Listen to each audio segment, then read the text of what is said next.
Tonight, we open a door that was never meant to be opened. A voice from inside the Vatican walls, bound by oath and silence, now dares to speak.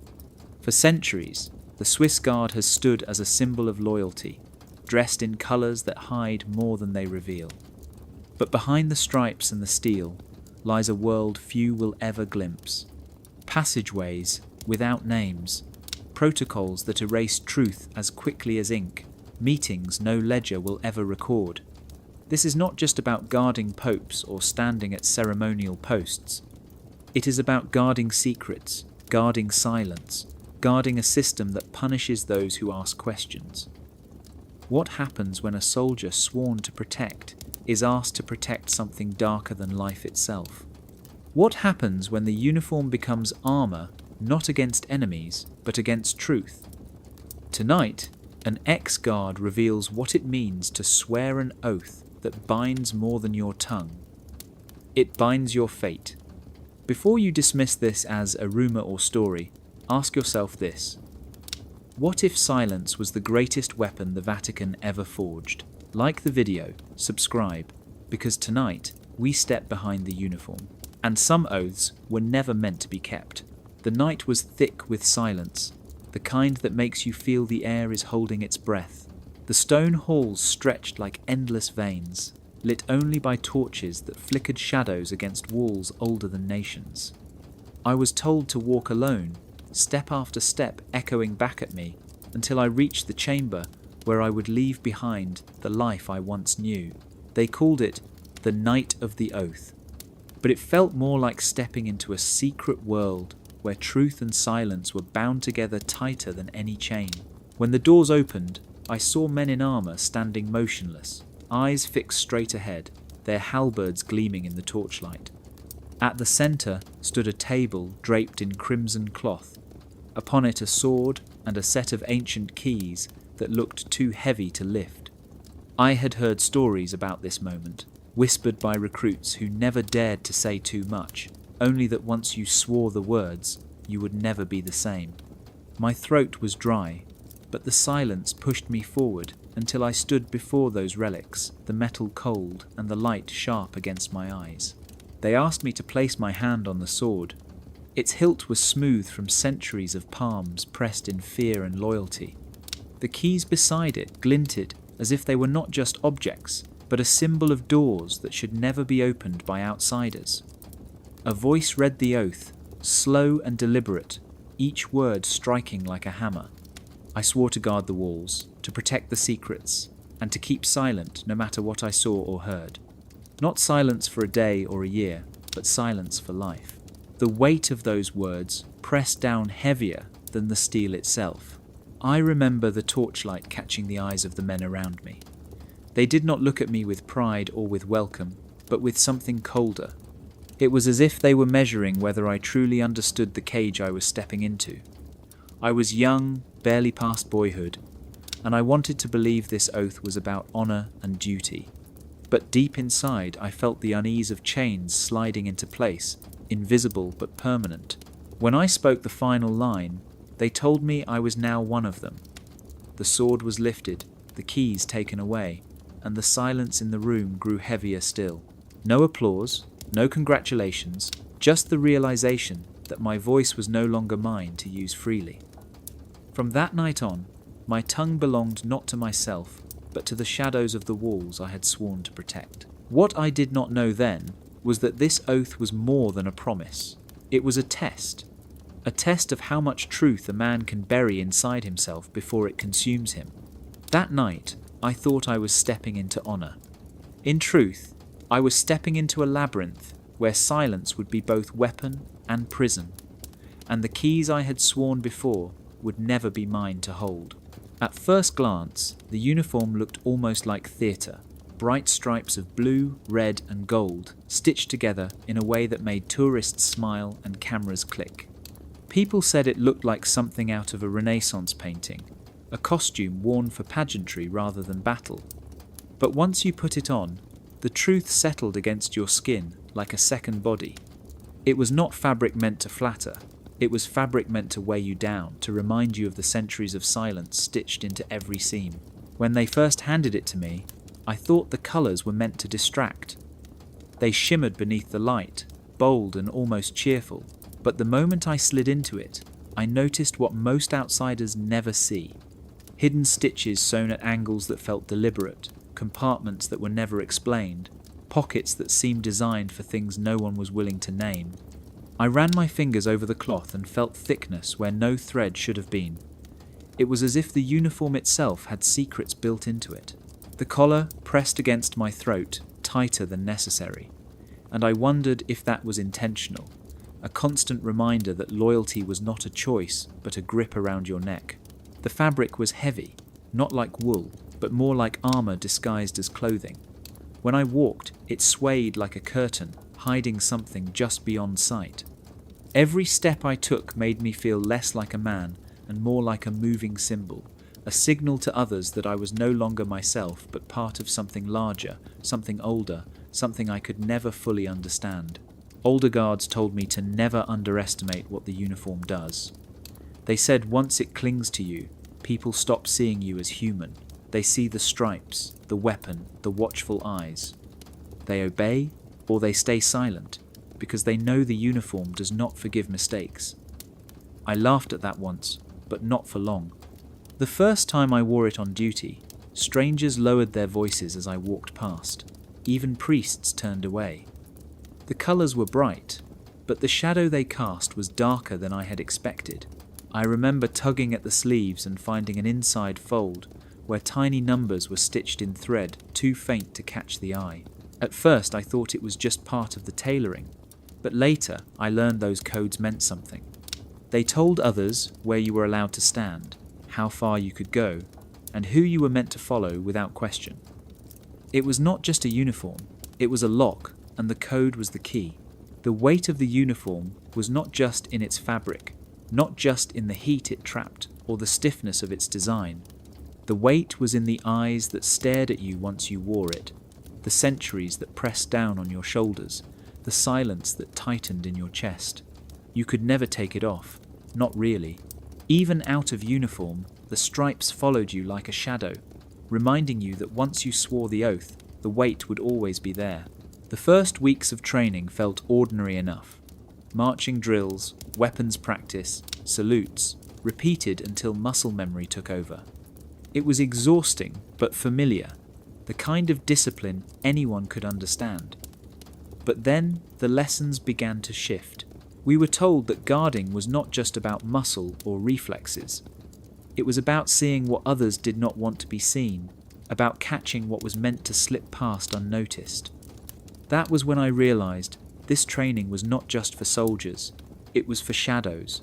They brought us into silent rooms, lit only by a single lamp. We were told to watch each other, to study the way someone crossed their arms, scratched their nose, blinked too often. Instructors asked us what we saw, but the right answer was never the obvious one. It was not about the gesture itself, but the meaning hidden beneath. A hand tapping the table meant nerves. A glance at the door meant someone wanted to leave. A pause before speaking meant the truth was being weighed and reshaped. Soon I could feel lies before they were spoken, not because of words, but because of the silence between them. One day, they lined us in front of strangers, brought in for the exercise. We were told nothing about them. Some wore robes, some suits, some looked like tourists. Our task was to tell who was dangerous without a single word exchanged. At first I guessed wrong, but then I started noticing details. Shoes too polished for the hour, sleeves pulled down to hide marks. The way one man's smile stretched just a little too long. Bit by bit, the pattern revealed itself. I learned danger rarely announces itself with a shout. It whispers in the way someone pretends to belong. Our instructors never praised us for spotting a lie. They only reminded us that hesitation was failure. They taught us to focus on the hands, because hands betray intent before the eyes do. A twitch toward the pocket, a tightening fist, fingers brushing against a sleeve. All of it was a language without sound, a dialect of movement that could speak louder than any confession. By the end of training, I no longer saw people the same way. Every gesture became a clue. every smile a mask, every silence a test. But this kind of vision came with a price. Once you learn to see through people, you cannot unsee it. Normal conversations felt staged. Friendships seemed thin. I could tell when someone was nervous, even if they said they were fine. I could tell when someone's story was patched together, even if their tone was smooth. The world became sharper, but also lonelier. Because once you see shadows moving behind the words, you know most people are hiding something. And when you are trained to notice, you can never go back to being blind. The official maps were simple enough. Neat blueprints that showed where each guard was supposed to stand, where the gates opened, and where visitors were allowed to pass. They made the Vatican look like a palace of order, every hallway measured and every chamber accounted for. But one night, when my shift had ended and the halls were quiet, an older guard leaned against the wall and handed me something different. It was not parchment from the archives or paper stamped with seals. It was a scrap of notebook page with lines drawn in pencil, shaky but deliberate. He called it the invisible map. At first glance, it looked like nothing more than a child's sketch. Crooked lines, uneven corners, arrows pointing nowhere. But as he explained each mark, the drawing transformed. That crooked line was a tunnel under the gardens, used centuries ago when carriages needed to arrive unseen. That uneven corner led to a stairwell that opened behind the altar of a chapel, a stairwell no tourist had ever walked.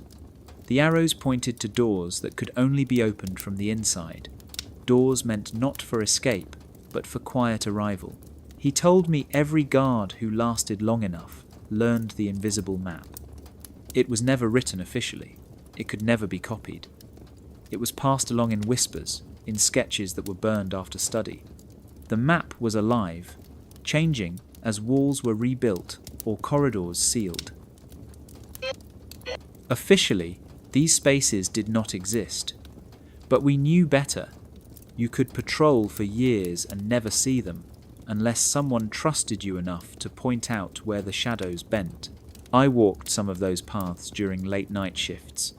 The air was different there, cooler, heavier, as if the stones themselves remembered things the world was not meant to know. In one passage, footsteps echoed louder than they should have, bouncing against walls that seemed closer than they were. In another, the ceiling pressed low, forcing me to bow as I walked, as though the corridor demanded respect. There were doors without handles, doors with locks so old no key still fit, and doors that looked like plain wall until the light hit the seam just right. What unsettled me most was how the invisible map overlapped with the visible one.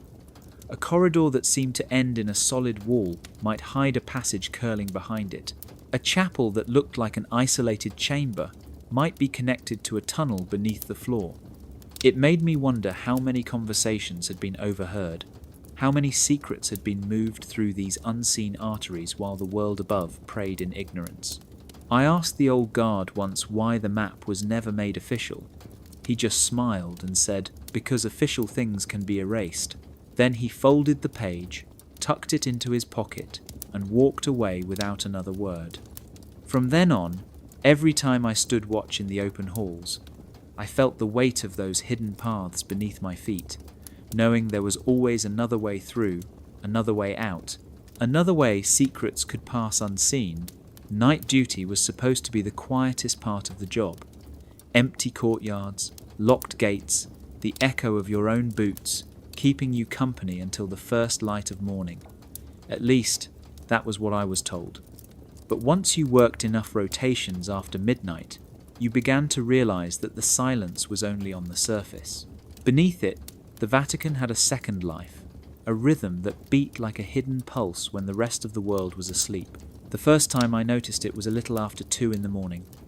A cart rolled across the cobblestones, its wheels wrapped in cloth to muffle the sound.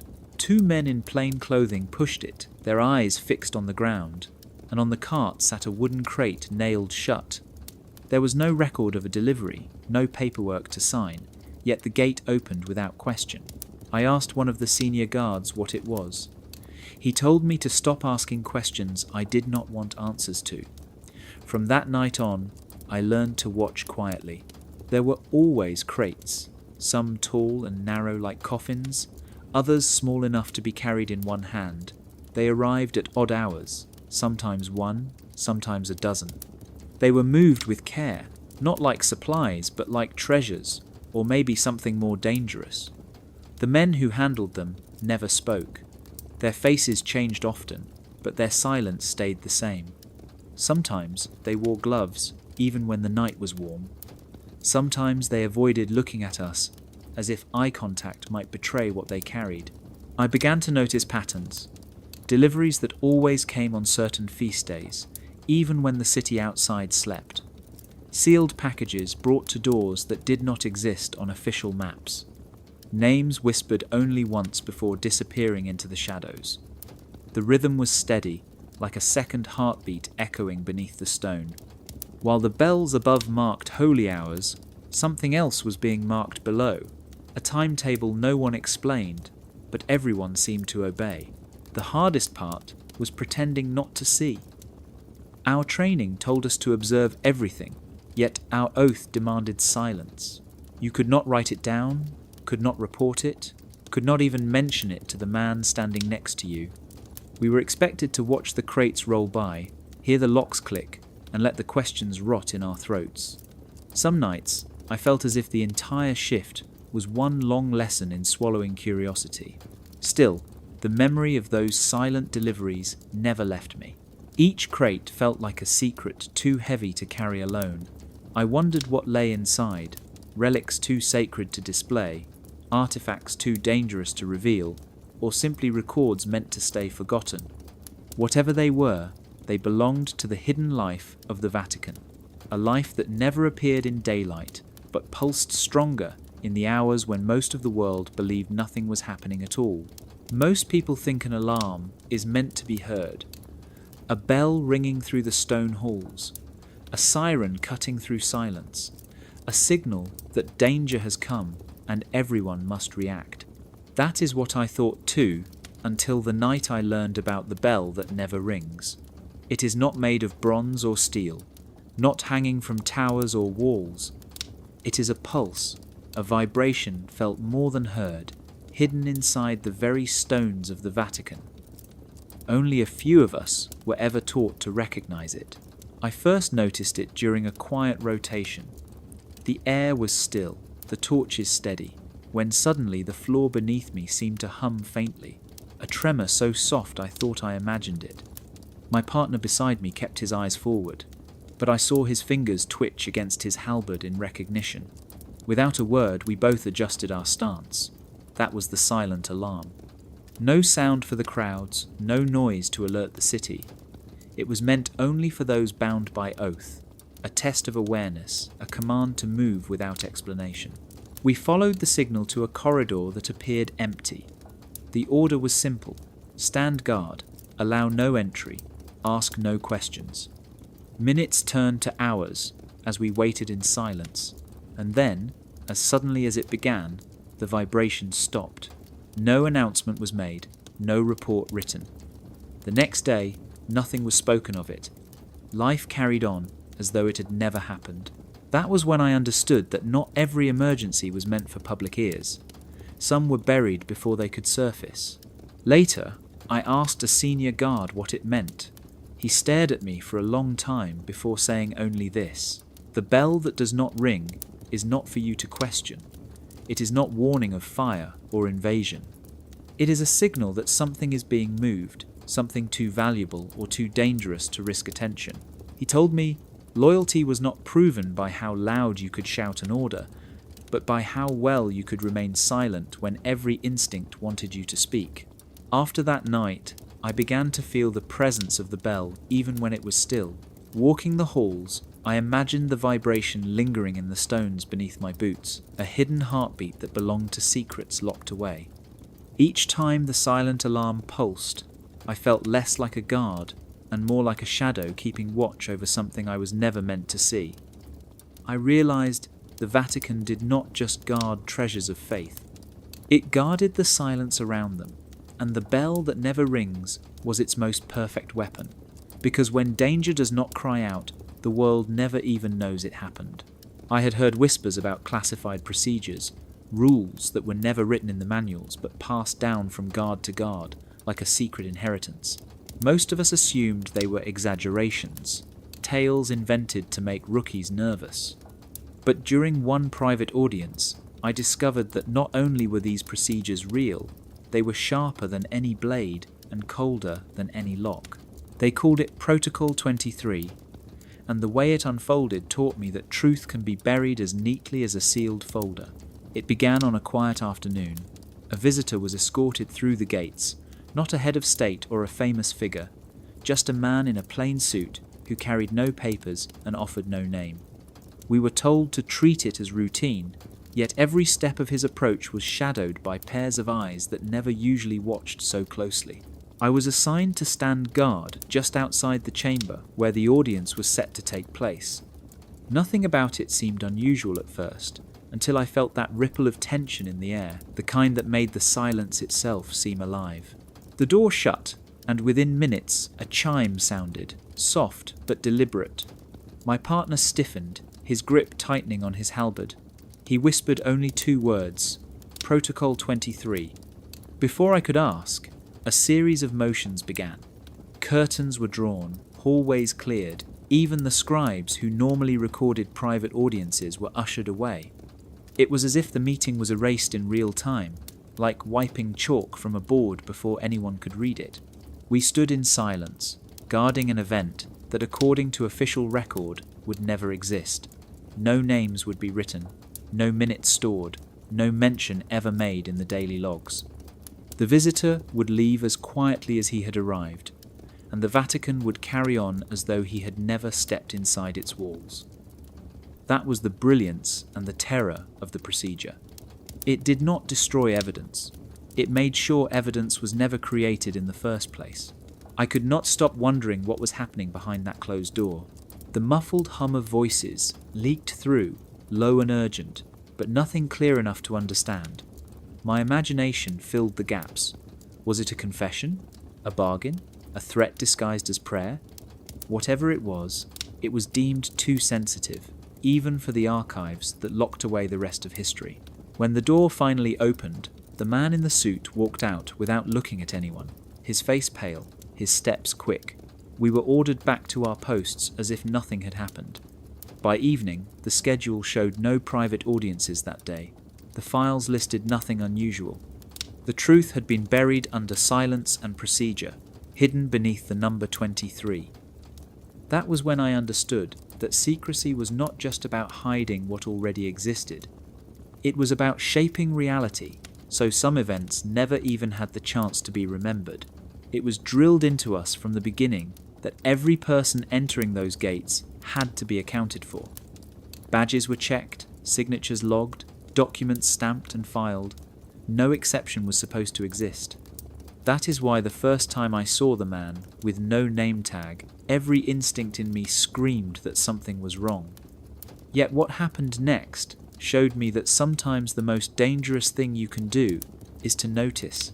He arrived just after dawn, when the courtyards were still half asleep and the morning bells had not yet finished ringing. His suit was simple but perfectly pressed, his shoes polished to a mirror shine. He carried no briefcase, no papers, no sign that he belonged, and most importantly, no name tag pinned to his chest, no credential dangling from his pocket. In any other place, this would have stopped him cold, but here, the gates swung open before him without a single question asked. I watched as he passed through the first checkpoint. My partner stepped aside without lifting his eyes, as though the man was invisible. At the second barrier, another guard saluted with precision, though he had nothing to salute. The man moved like water through stone, unchallenged and unquestioned, while my mind struggled to keep up. Everything I had been taught about security told me this was impossible. Yet, the silence of the others made me hesitate.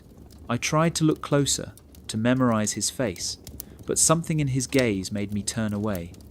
It was not anger, not threat, but a kind of authority that required no explanation.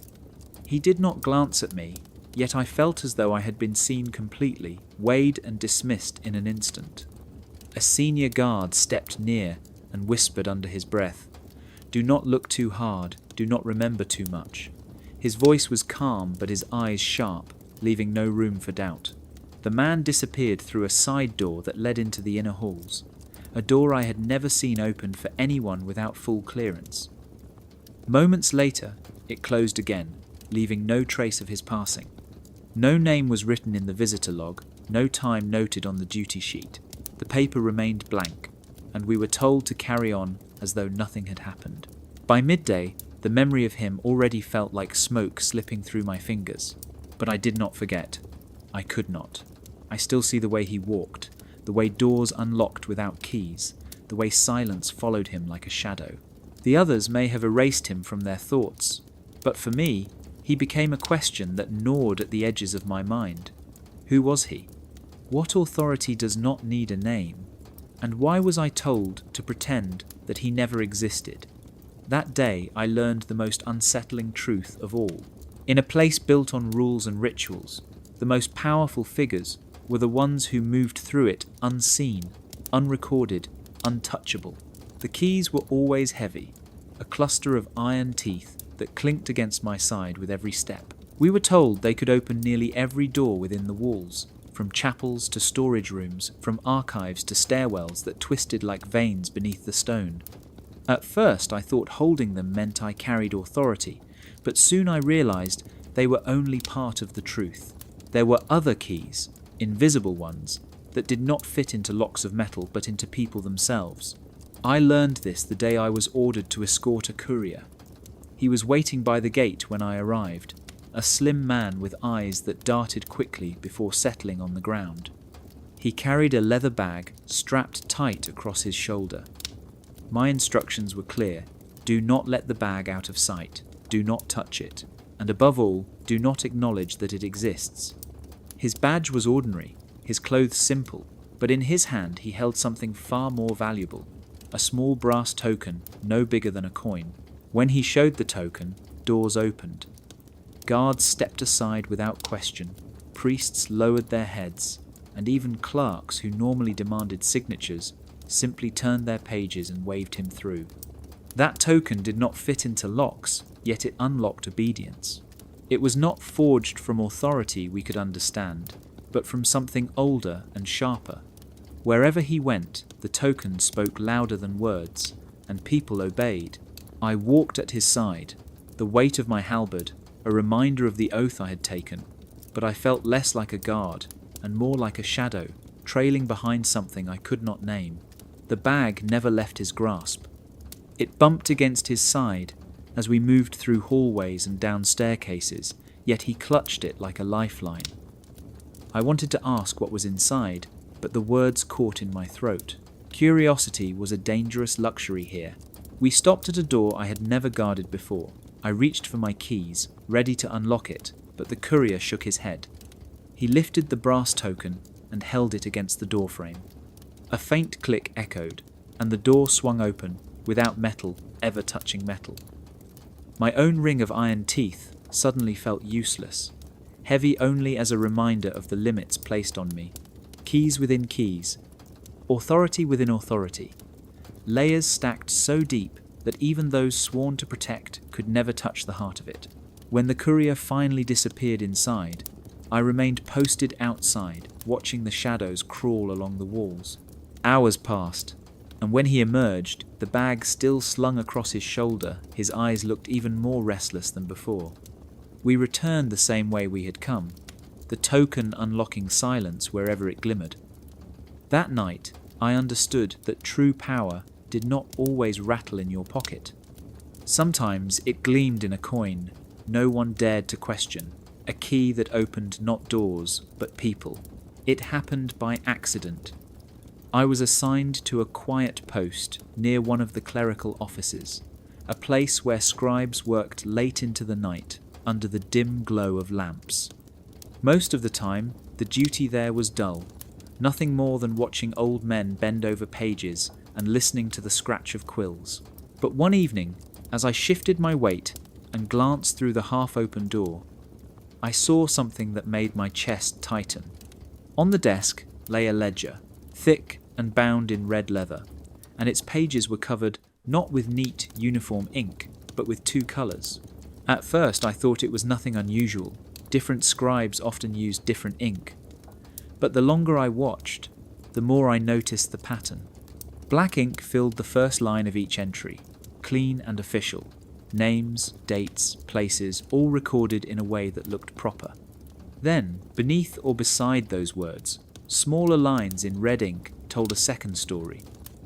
Sometimes the red writing matched the black, sometimes it twisted it, sometimes it replaced it completely. A visitor who entered at noon in black ink had arrived at midnight in red. A shipment described as relics in black was listed as artifacts in red. Two records living side by side, one for the surface, one for the shadows. The scribe noticed me standing too close and quickly closed the book. His eyes were sharp, sharper than I expected from someone who spent his life hunched over parchment. He smiled thinly and asked if I had seen anything. I muttered no and stepped back, but the image of those twin entries was burned into my memory. For the rest of the shift, I could not stop thinking about it. The ledger was not just a record. It was a split mirror. One side for the world to see, the other for the world to never know. Days later, I asked a senior guard about it, careful to keep my voice low. He did not deny it. Instead, he told me that every great institution keeps two kinds of books, one for history, one for reality. He said the red ink was not a lie. It was the truth that could never be spoken aloud. It was how events were remembered within the walls, but erased everywhere else. That explanation left me more unsettled than before. If a log could be rewritten in plain sight, then what did that mean for the history we all trusted? How many stories were we taught that existed only in black ink, trimmed and polished for the world? And how many were hidden in red, buried under silence, waiting to be forgotten? I realized then that truth did not vanish by accident. It was carefully managed, line by line, as neat as handwriting in a ledger. And once written in red, it belonged not to history, but to the shadows that kept it. The archivist looked as though he had been carved from the same stone that held up the walls. His hands trembled when he wrote, his eyes watery and dim, yet his memory seemed sharper than the blades we carried. My duty that day was simple: stand at the entrance of the archive chamber while clerks moved scrolls and volumes back into their shelves. It should have been uneventful, yet the silence was thick and the air smelled of dust older than nations. When the others left the room, the old archivist leaned close to me. His whisper was so faint I almost thought I imagined it. He told me that what we called the archives was not a library. Libraries are places where knowledge waits to be read. This was something different, something heavier. He said it was a vault of decisions, a place where men long before me had chosen what humanity may know and what must remain sealed until the right time. His voice cracked, but his words struck deeper than any order I had ever received. I wanted to ask him what he meant, but he raised a trembling finger to his lips, signalling silence, and continued in that ghostly whisper. He spoke of shelves that held not just forgotten texts, but entire futures postponed by choice, discoveries written centuries before their time, medical notes that could heal but were kept hidden, maps that showed lands no sailor of the past could explain. He said every box, every sealed folder, was a decision disguised as preservation. Knowledge was not only protected, it was rationed, released like drops of water in a desert, given only when those in power believed the world was thirsty enough. I felt my chest tighten as I listened. The archivist's face was pale, his eyes darting toward the shadows, as though he feared someone might hear. He said sometimes the vault is not about safety, but control. Because if humanity believed it had discovered everything on its own, it would never know it had been guided, delayed, and shaped by hands hidden in stone corridors.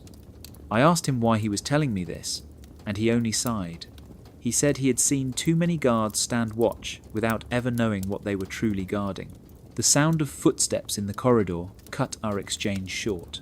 He quickly returned to his desk, his quill scratching across parchment, as if nothing had happened. When others entered, his face was calm, his whisper buried back inside him. But I carried it with me. From that day on, I never looked at the archives the same way. The shelves were not just history, they were locks, and behind each lock was not a book but a choice. Choices made by men long dead, shaping what the living could believe. And the most unsettling part was knowing that the world outside had no idea. To them, the archives were a treasure of faith. To me, after hearing his whisper, they had become a vault of silence disguised as knowledge. It was not announced like a drill. There were no alarms, no shouts, no official notices pinned to the boards. Instead, one evening, I was quietly told to report to a certain chamber at dawn. The order came with no explanation, but the tone in the officer's voice told me not to ask. When I arrived, the room was already alive with motion. Cardinals in crimson robes walked with measured steps. Scribes hurried with scrolls clutched to their chests, and guards like me stood stiff along the walls. Only later did I realize what I was witnessing. It was a rehearsal for a conclave, a dry run for the day when smoke would rise and the world would wait for a name. At first I thought it strange. Why rehearse something that should be guided by prayer and chants? But as the morning unfolded, I saw that it was less about faith and more about choreography. Every movement was scripted, every pause was practiced. When the cardinals entered, they moved in silence, each step counted, each seat predetermined.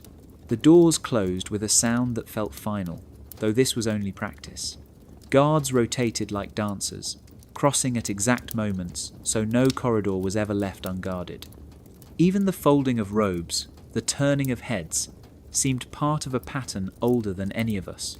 I was told to memorize routes, not just the official ones, but the hidden paths that led into and out of the chamber.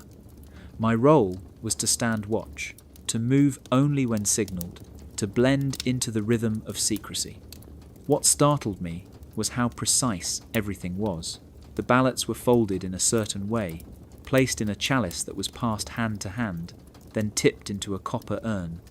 It was all pretend, yet the solemnity made it feel as if the decision carried weight even then.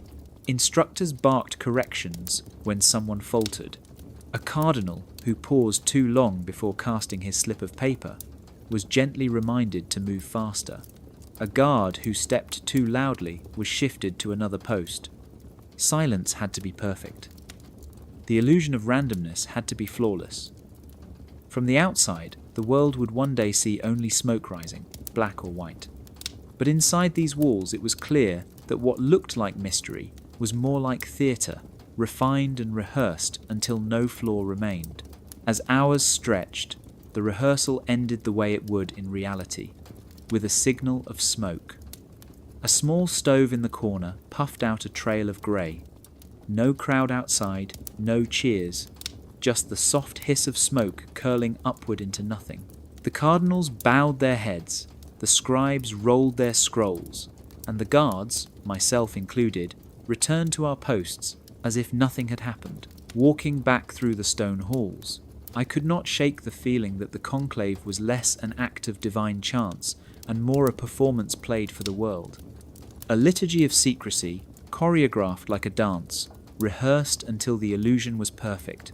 And we, the guards, were not just protecting it, we were part of it, silent actors in a play that would one day decide who spoke for God. The first thing I noticed about the room was the window.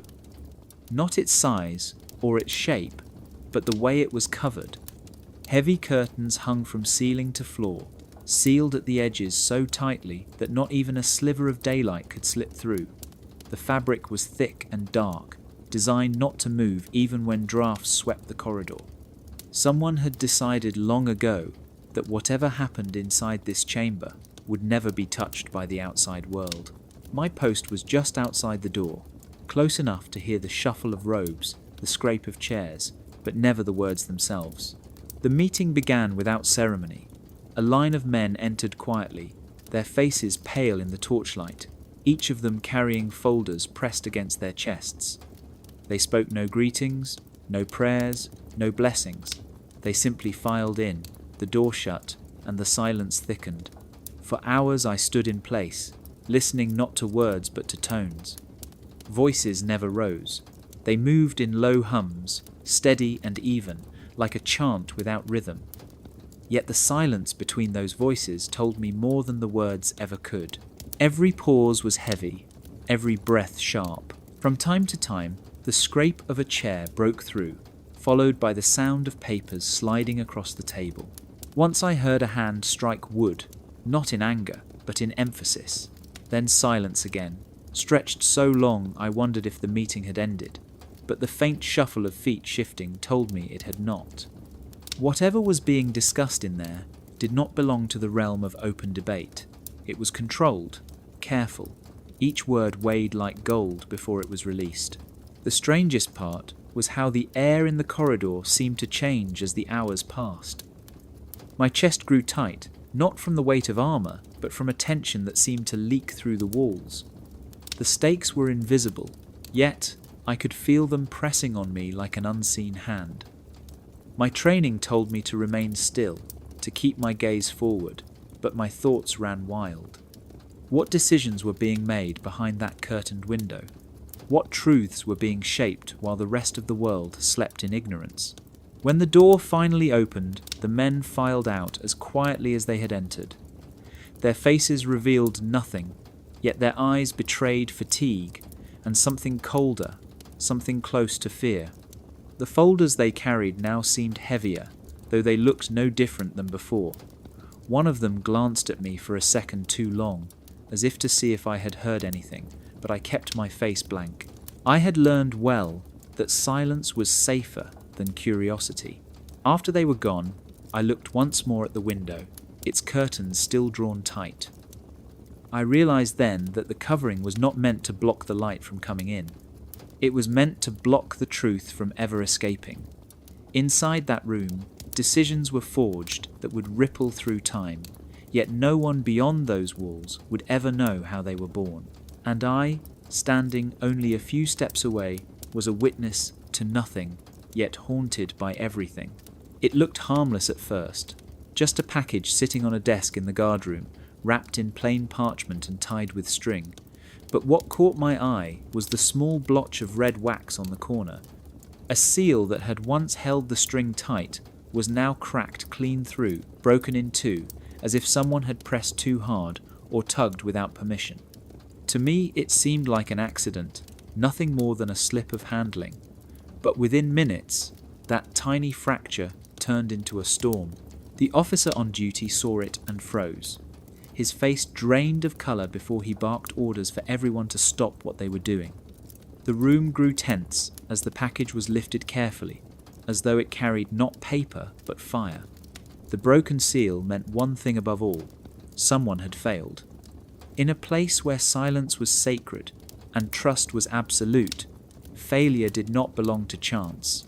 It belonged to a person, and that person had to be found. The search began instantly. Logs were checked, names read aloud, schedules compared.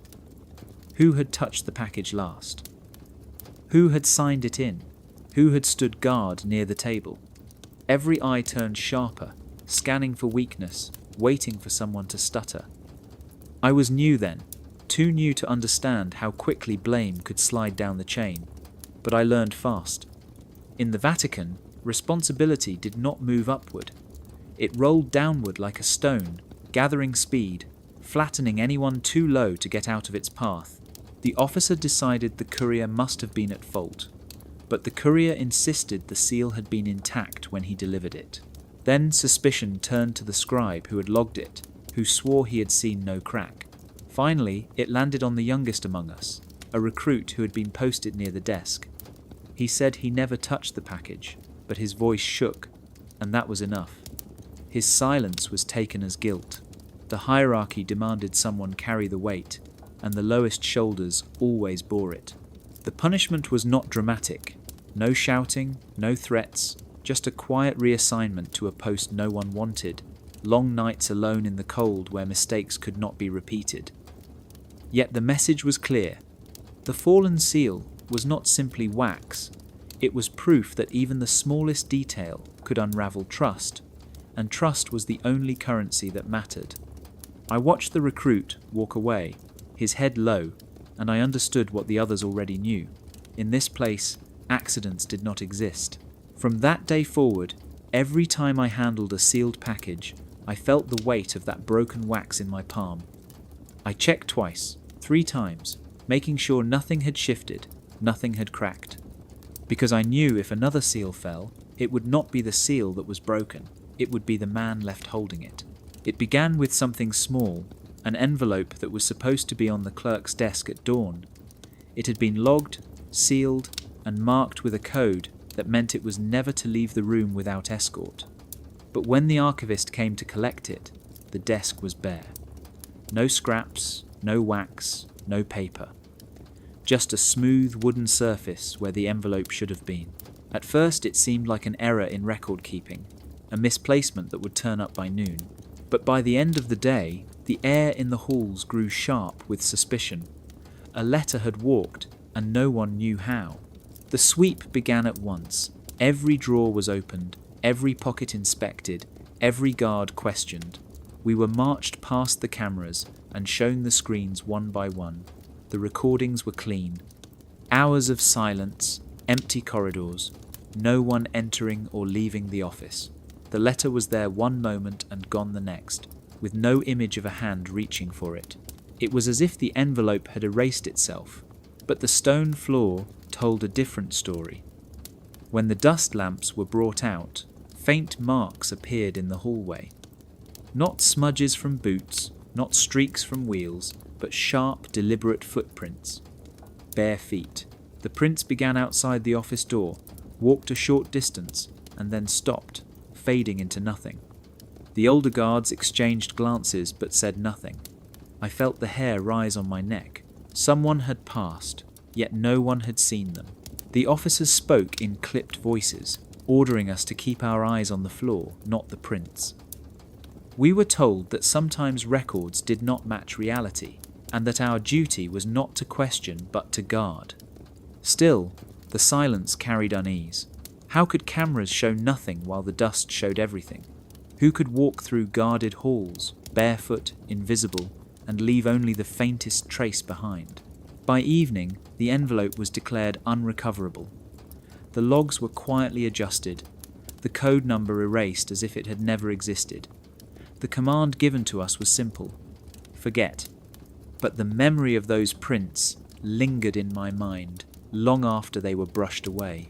They were too clear to be mistake, too deliberate to be accident. Someone had passed through the Vatican without eyes to see them, without cameras to record them, carrying a letter that should never have walked. That night, as I stood watch, I kept staring at the stones beneath my feet, wondering how many other marks had been swept away before I ever noticed. Marks that told a story no one was allowed to hear. I realized then that not everything that moves leaves a trace we are permitted to see.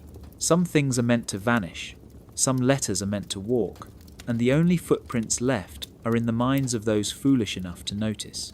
It was just after midday when the gates opened for a group of pilgrims. They filed in slowly, some clutching rosaries, others holding cameras, their voices hushed by the weight of the place. Among them was a woman who seemed no different than the rest. She wore simple clothes, carried a small bag, and around her neck hung a badge stamped with the official seal. At first glance, everything appeared normal, but within minutes, something about her presence stirred unease. The way she scanned the walls, the way her steps lingered in places where pilgrims usually moved on. She was not sightseeing, she was searching. When her badge was checked at the first station, it passed without issue. The seal was intact, the ink true, the lamination perfect. Yet the guard who inspected it frowned, his eyes narrowing before waving her through. Minutes later, a message crackled through the radio. Lockdown, all gates sealed. Pilgrims contained in their groups. No one moves without clearance. My chest tightened as the orders spread. Something was wrong, and all eyes turned toward the woman with the pilgrim's badge. I was called to escort her from the courtyard. Her face was calm, almost too calm, as if she had expected this moment.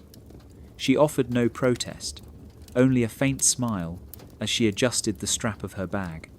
The officers spoke softly, urging us not to alarm the others. This was to be done quietly, no scene, no panic. Yet the silence around us felt louder than shouts. The other pilgrims glanced our way, sensing something but not daring to ask. As we walked her through the side corridors, I studied her more closely. Her clothes were plain but too new, her shoes sturdy but unworn.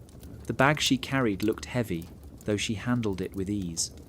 She kept her eyes straight ahead, never flinching, never stumbling. She moved like someone trained, not like a tourist. When I asked where she had come from, she gave a town's name, but her accent betrayed her. She was not from there. Perhaps not even from the country at all. At the final gate she paused, her hand brushing the badge around her neck. She looked at me then, her eyes sharp and knowing, and whispered, "This is not the first time." Before I could respond, an officer appeared, took her by the arm, and led her into a waiting car. The badge was left behind, placed into a box as though it carried disease. By the time the gates reopened, the woman was gone, and the pilgrims continued their journey as if nothing had happened. That night I asked about her, about how a false story could be carried on a badge so real. The answer was simple and chilling. Badges can be forged, stories can be invented. But what mattered was not how she entered, it was why someone wanted her removed quietly. The Vatican has many ways of closing doors, but silence is the one that never leaves a trace. And for reasons I was never told, that woman's footsteps were meant to fade before anyone could follow them. The first time I was told to write a report, I thought the task was simple: record the time, the place, the people present, and the events as they unfolded. That is what reporting meant anywhere else in the world.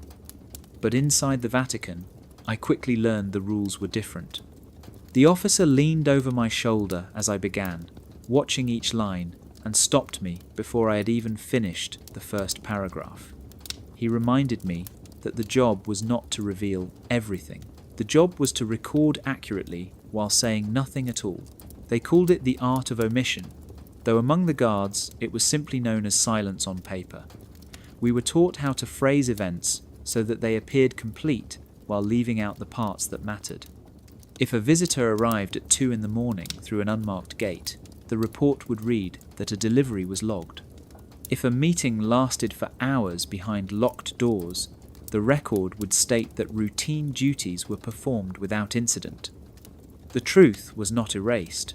It was folded inward, hidden between words that looked harmless to anyone reading them later. I struggled with this at first. My instinct was to write what I saw, every detail, every oddity, because that was how I understood loyalty. But my superiors told me plainly that detail was not loyalty. Discretion was. They explained that accuracy was not about facts. It was about alignment. Reports were meant to align with the version of reality the Vatican chose to preserve.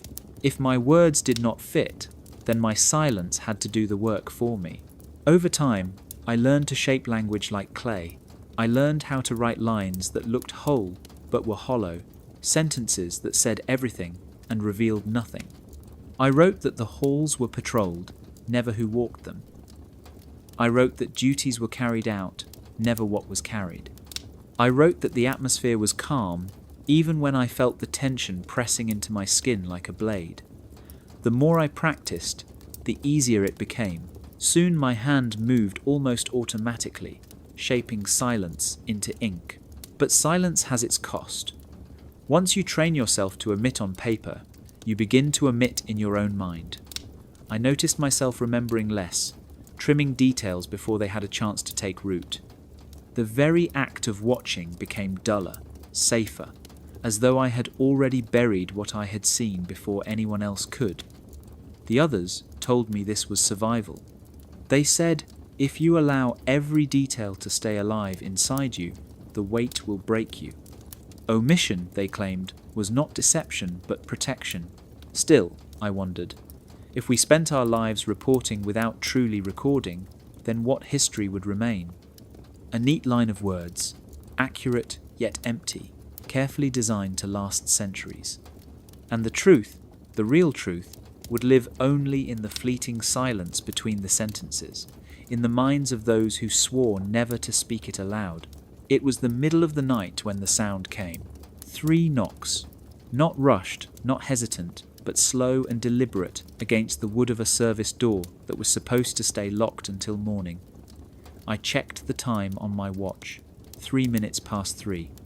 The hour when even the Vatican seemed to sleep, when the courtyards fell silent and only the echoes of your own footsteps kept you company. Yet those knocks broke the stillness, like a secret code passed through stone. I froze, my hand tightening on the shaft of my halberd. The door was not on my patrol list, not one that visitors or clerks ever used. It opened to a narrow passage connecting kitchens to storage rooms, a place for supplies, not for people. I waited, thinking the sound might repeat, and sure enough, after a pause, the same rhythm returned. 3 knocks, no more, no less, as if the one knocking knew exactly how many it should take to summon attention. When I unlocked the door, a figure stepped inside, hood drawn low, face hidden in shadow. He did not speak. Instead, he held out a small folded paper. The writing was brief, nothing but a name and an instruction. Escort him, no signature, no seal, but the weight of it was enough. My orders were no longer my own. I nodded and let him pass, my steps falling into rhythm behind him. We moved through the corridors in silence, his pace unhurried but precise, as if he knew the layout better than I did. At one checkpoint, another guard blocked the way, but when the hooded man produced a small token, the guard stepped aside without hesitation. No words exchanged, no questions asked. That was when I realized I was not just escorting a man. I was escorting a debt being paid, a favor being returned in the quiet hours when no record would ever be kept. The journey ended at a small chamber, lit only by a single lamp. A door opened from within, and another man appeared, older, dressed in plain robes. He nodded once, then ushered the hooded figure inside. Before the door closed, I caught a glimpse of papers spread across a table, maps and letters scattered in disorder. Then the wood sealed shut, and I was left alone in the corridor, the silence pressing heavier than before. At dawn, the hooded man was gone, the paper vanished from my hand, and nothing remained but the memory of those 3 knocks. No report was filed, no mention made. But among the guards, whispers spread. Some said the knocks meant an old debt was being collected. Others that a promise made decades ago had just been fulfilled. No one could agree on the details, but everyone knew this. When you hear 3 knocks at 3 minutes past 3, you are no longer serving only the uniform. You are serving the shadows that own favours too large to forget. And once you answer, you are part of the debt as well. It was not on any of the maps we studied during training. No line of ink marked its walls. No legend gave it a name. Yet one evening I was assigned to stand guard outside a narrow door deep in the undercroft, a door that opened into what I was told was a chapel. The corridor was damp and smelled of stone, the kind of place that seemed forgotten by time. When the door opened, I caught a glimpse of the chamber within, and I knew at once why no map claimed it. The chapel was small, barely larger than a cell, but it pulsed with something heavier than silence. Dozens of candles burned low, their wax dripping onto iron stands, forming hardened layers like bones stacked upon each other. The flames gave off little light, more shadow than glow, and the air was thick with the scent of smoke and oil. The walls were bare except for faint carvings, worn smooth by centuries, shapes that might have been letters once, but now looked more like wounds in the stone. What unsettled me most was the sound.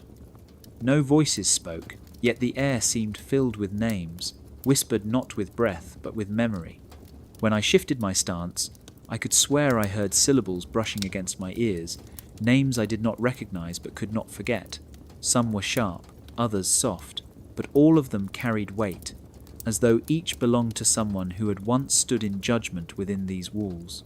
Men entered the chapel quietly, never in groups larger than 2. They wore simple robes without markings, and none carried books or rosaries. They did not kneel at the altar, because there was no altar. Instead, they stood before the candles, heads bowed, lips unmoving. Minutes would pass, sometimes longer, before they turned and left without a word. Their faces always looked paler when they stepped back into the corridor, as though they had left something behind in the smoke. I was told not to look inside, not to listen, not to ask what purpose the chapel served. My orders were only to guard the door. But as the nights passed, curiosity gnawed at me. The maps of the Vatican were precise, drawn with care, yet none of them marked this place.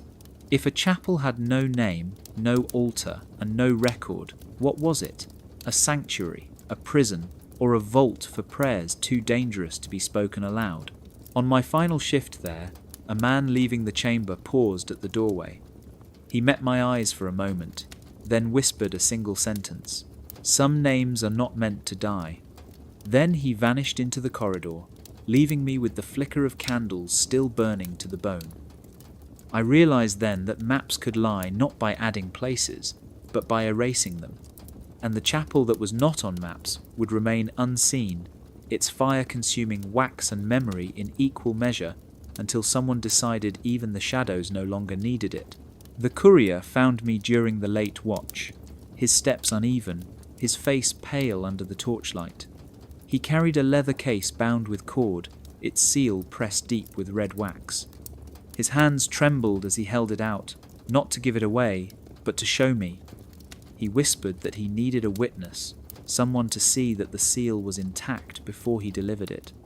His eyes darted down the corridor, as if shadows themselves might accuse him. I nodded, my gaze fixed on the wax, and confirmed that it was whole. That was all he wanted. Yet the way his breath shook told me it was far more. He leaned closer, speaking words so soft I almost missed them. He said he had carried packages like this many times before, but never once had he been asked to understand what lay inside. This one felt different. He swore he could hear something shift when he lifted it, as if the contents resisted being moved. His orders were clear, he told me, but his conscience was not. He said he could no longer pretend that he was only carrying paper. Then he straightened, pressed the case against his chest, and walked down the hall with unsteady steps. I did not see him again until the following dawn, or rather, I did not see him at all. His absence was explained in a single sentence spoken by the officer at roll call. "The courier has returned home." No details, no farewell, no mention of where home was or why he had been sent there so suddenly. His name was struck from the duty list as if it had never existed. The leather case he had carried was nowhere to be found. Among the guards, whispers spread quickly. Some said he had been dismissed for weakness, others that he had confessed too much. A few believed he had never gone home at all. They said the phrase was code, a gentle way of erasing someone who had touched knowledge not meant for him. The more I thought about his trembling hands, the more that explanation made sense. He had wanted me as a witness, not to protect the package, but to protect his sanity, to prove that at least once someone else had seen what he carried. For days afterward, I found myself listening for his footsteps, half expecting him to reappear with another sealed case. But the corridors stayed empty, and his absence grew heavier than his presence ever had. I realized then that in this place, silence was the sharpest punishment. Not the loss of life, but the loss of memory. A man could vanish overnight, and all that remained was a phrase spoken in the morning air, a phrase meant to close every question: returned home. I still see his face in my mind, the fear behind his eyes, the way his voice broke when he said he could hear something inside the case. Whatever it was, it left with him. Or perhaps it stayed, buried deeper in the vaults, waiting for another trembling hand to carry it in silence. It happened so quickly that if I had blinked, I might have believed nothing had occurred at all. 2 men entered the hall carrying identical cases, dark leather, polished smooth, each bound with brass corners that glimmered faintly under the lamps. They moved with the precision of rehearsed steps, one leading, the other trailing, their faces calm but unreadable. I had been stationed at the midpoint of the corridor, meant only to acknowledge their passage.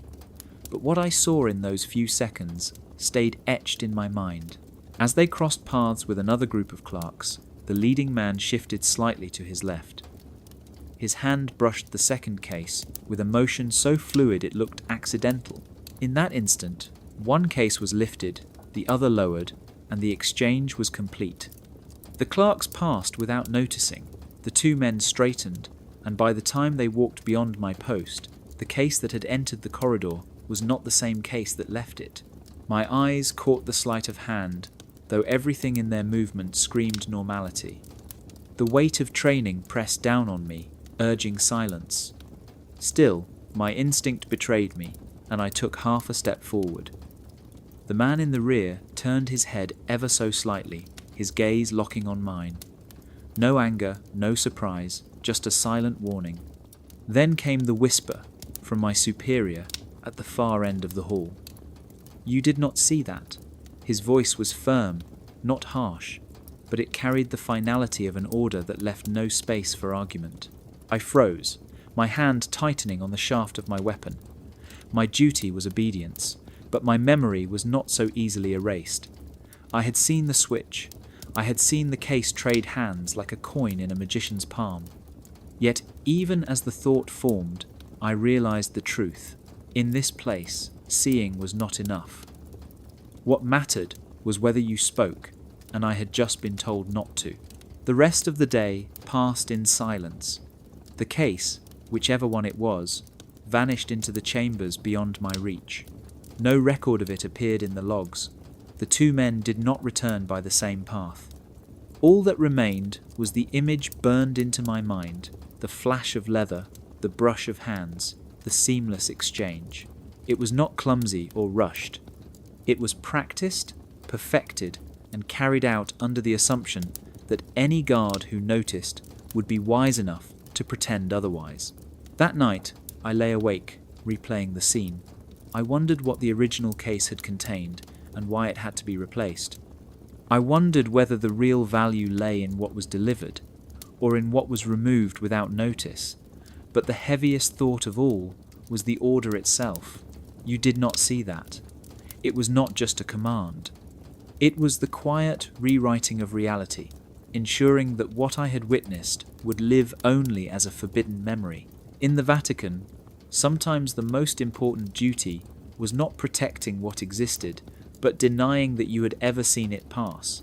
One of the first lessons drilled into us was to pay attention to shoes. Robes and collars could be deceiving, but footwear rarely lied. The curve of the leather, the shine of the polish, the crest pressed into the heel, each detail revealed a rank, a role, a level of access. Cardinals favoured red, diplomats wore plain black with foreign stitching, and clerks shuffled in soft soles worn thin from endless corridors. We were told that sometimes the feet spoke louder than the mouth. That night I understood why. The call came just before midnight, summoning me to the side entrance where deliveries usually arrived. The air was cool, the courtyard quiet, but my stomach tightened as soon as I saw the car roll in. Its windows were blackened, its plates unmarked. A single passenger stepped out, face hidden beneath a hood. My eyes dropped to the ground as I had been trained, and there I saw them. The shoes. They were unlike any I had catalogued in training. Polished to a mirror sheen, yes, but without crest, without colour, without origin. They were crafted from leather so dark it seemed to drink the light, and yet their shape was unmistakably foreign. Not Italian, not European, something else. I waited for the usual routine, the checking of documents, the scribes making notes, but none came. Instead, my superior whispered a single command: escort, but do not record. The man's footsteps echoed softly on the stone as we led him through the passageways. Every guard we passed lowered their gaze, not to his face, but to his shoes, each one recognizing what I now understood. Whoever he was, his presence was not meant to exist. We moved quickly, avoiding main halls, taking narrow stairwells that wound like veins through the heart of the Vatican. No one spoke. The silence was broken only by the tap of those shoes, steady and precise, as though measuring the distance between secrets. At one point, the visitor paused, turning his head slightly, and though I could not see his eyes, I felt the weight of being seen. Then he continued, and we followed. When we reached the chamber, the door opened without question. The visitor disappeared inside, and we were left outside, posted like statues. Hours passed before he emerged again. This time, his pace was faster, his shoulders tense.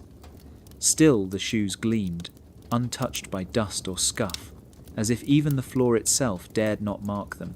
He stepped back into the car, the door closed, and just like that, he was gone. By dawn, there was no record of his visit. The logs were blank, the guards instructed to forget, yet I could not erase the image of those shoes. They carried no crest, no trace of identity, and yet every man who saw them understood their meaning. Some presences are too heavy to be named, too dangerous to be remembered. That night, I realized the truth. In the Vatican, power is not always recognized by face or robe. Sometimes it is known only by the sound of footsteps, and by shoes that must leave no trace at all. It was not unusual to be posted outside the papal chambers, but that night the orders carried a weight that felt different. I was told simply, "Stand guard for a private audience." No list of attendees, no explanation of why it was scheduled so late. The corridor was cleared, the lamps dimmed, and the air seemed to hold its breath as I took my position. Minutes later, a man arrived alone. No entourage, no escort, no introduction. He walked straight to the door, and I was told to let him in. The door closed behind him with a hush, and the silence stretched. I checked my watch, counting the seconds as if each one would tell me something the walls would not. 1 minute, 2. By the third, I began to wonder what words could be exchanged in such a short time, what truths could be traded when no witnesses stood by. At 6 minutes exactly, the door opened again. The man stepped out, his expression unreadable, his pace quick. He passed me without a glance, his footsteps fading into the corridor, until there was nothing left but the faint echo of his departure. When I entered the guardroom later, the schedules had already begun to change. Calendars were rewritten, duties reassigned, meetings cancelled or shifted as if a storm had passed silently through the Vatican's heart. The audience had lasted only 6 minutes, yet its shadow stretched across weeks. Pilgrimages were delayed, audiences rescheduled, even ceremonial duties altered.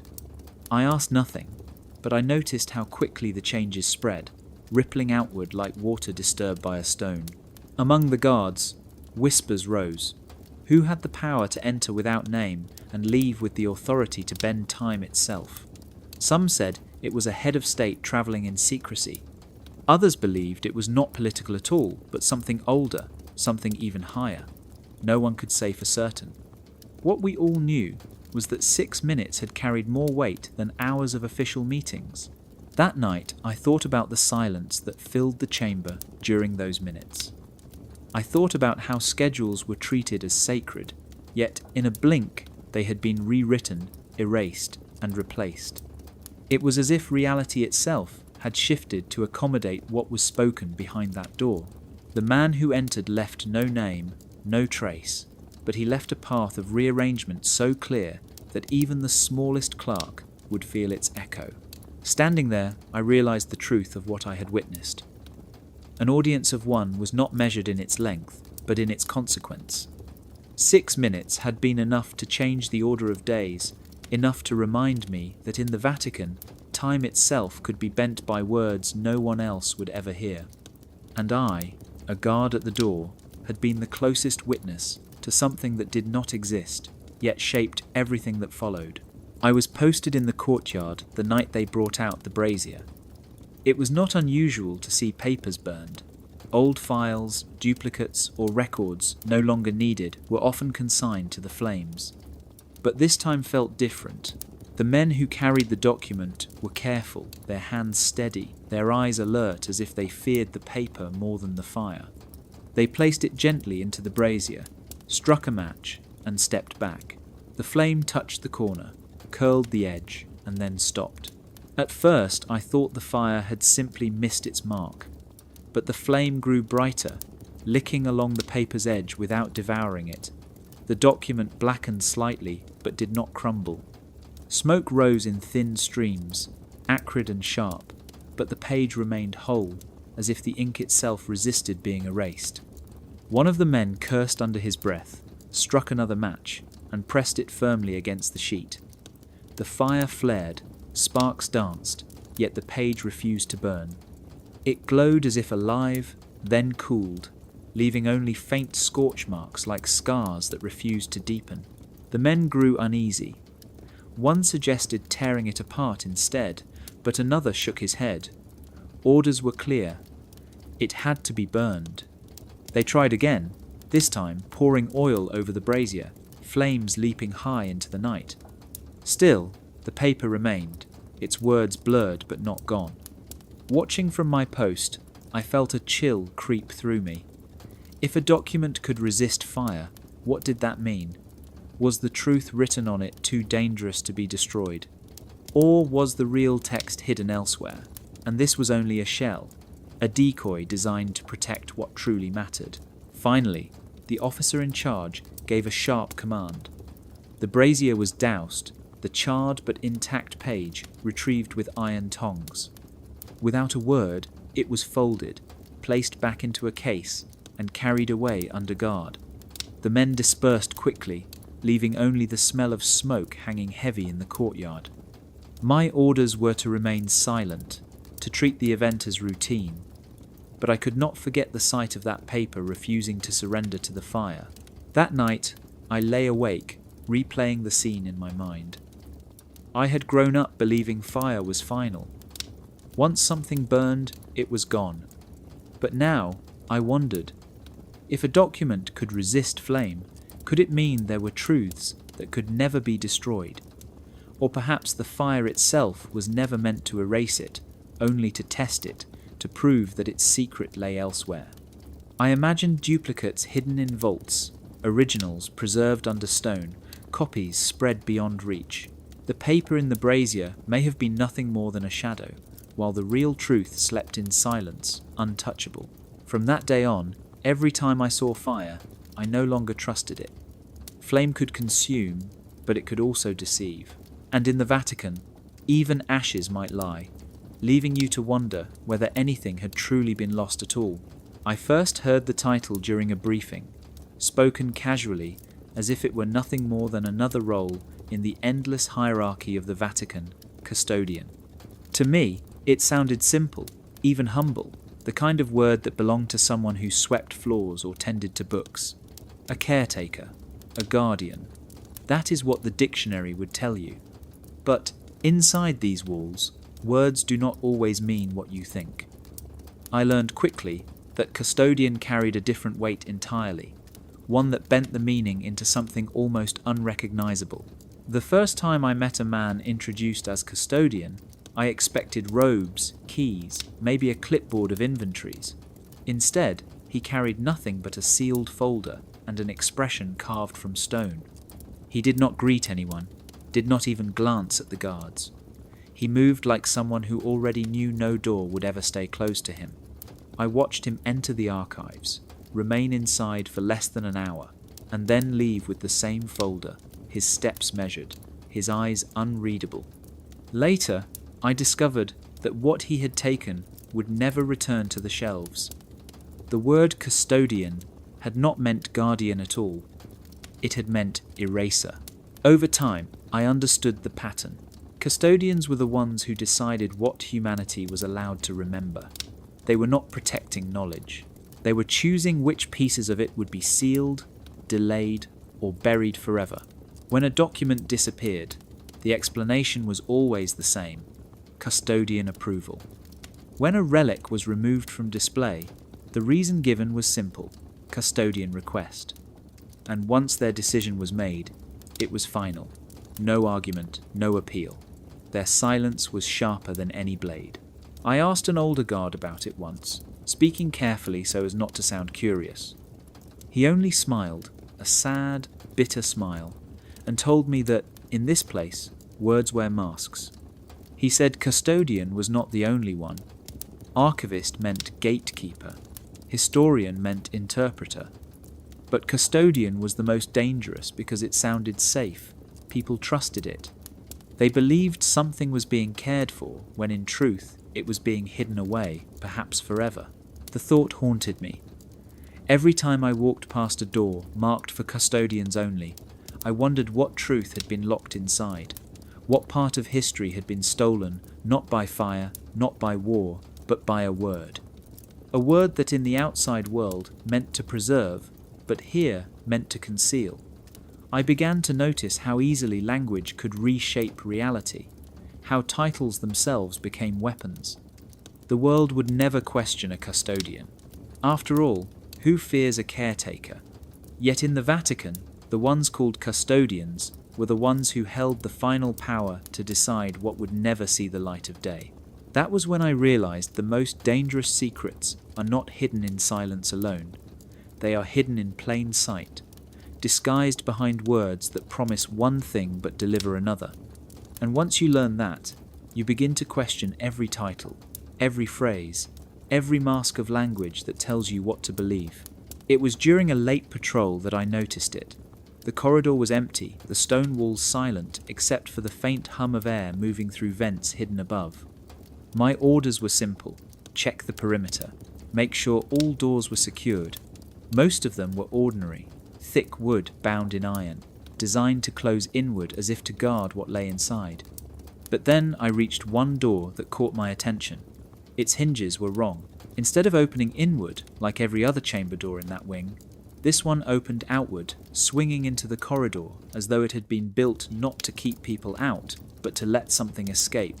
I paused, staring at it longer than I should have.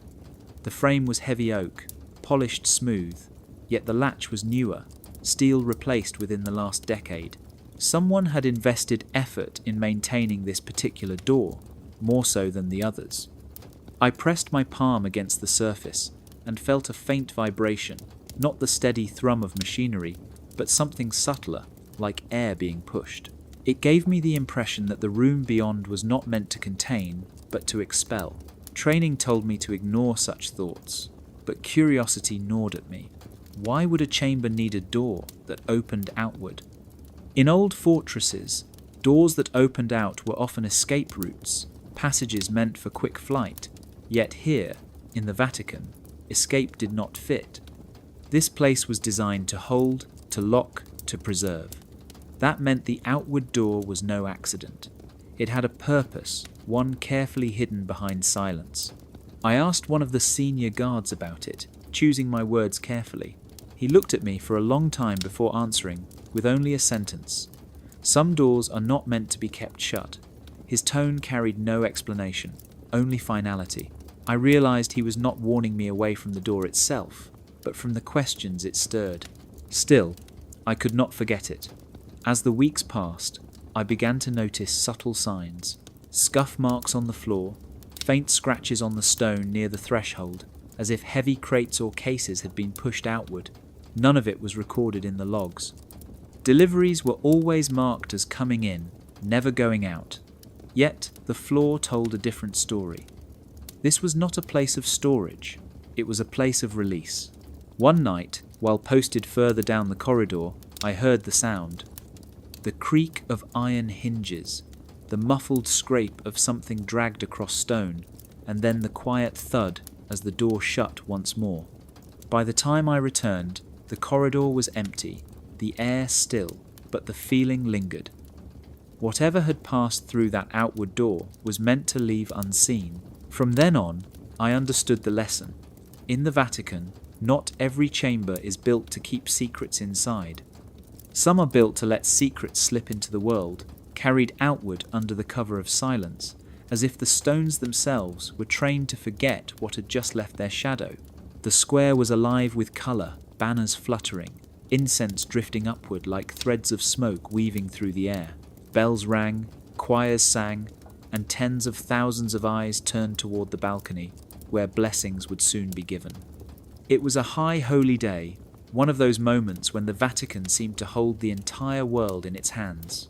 Pilgrims pressed shoulder to shoulder, cameras lifted, voices rising in awe as sunlight struck the dome and made it glow like a crown. To anyone watching, the day was all pageantry and light. But I had learned by then that the brightest days often cast the deepest shadows. While the crowd surged toward the square, the corridors behind the scenes grew strangely empty. Guards were reassigned to perimeter duty, clerks moved outdoors to assist with the procession, and every eye not fixed on security was lifted skyward to the spectacle. That was when the quiet work began. I saw it, not from instructions but from accident, a glimpse caught while moving between posts. In a narrow hallway below the chapel, men pushed carts draped with cloth, their wheels wrapped to muffle sound. Crates marked with no insignia were lifted by hand, passed from shadow to shadow, each one disappearing into rooms whose doors would later appear untouched. The timing was perfect. Every chant from the square above masked the sound of locks turning. Every burst of applause drowned out the scrape of boxes sliding across stone. If anyone asked, the records would show nothing.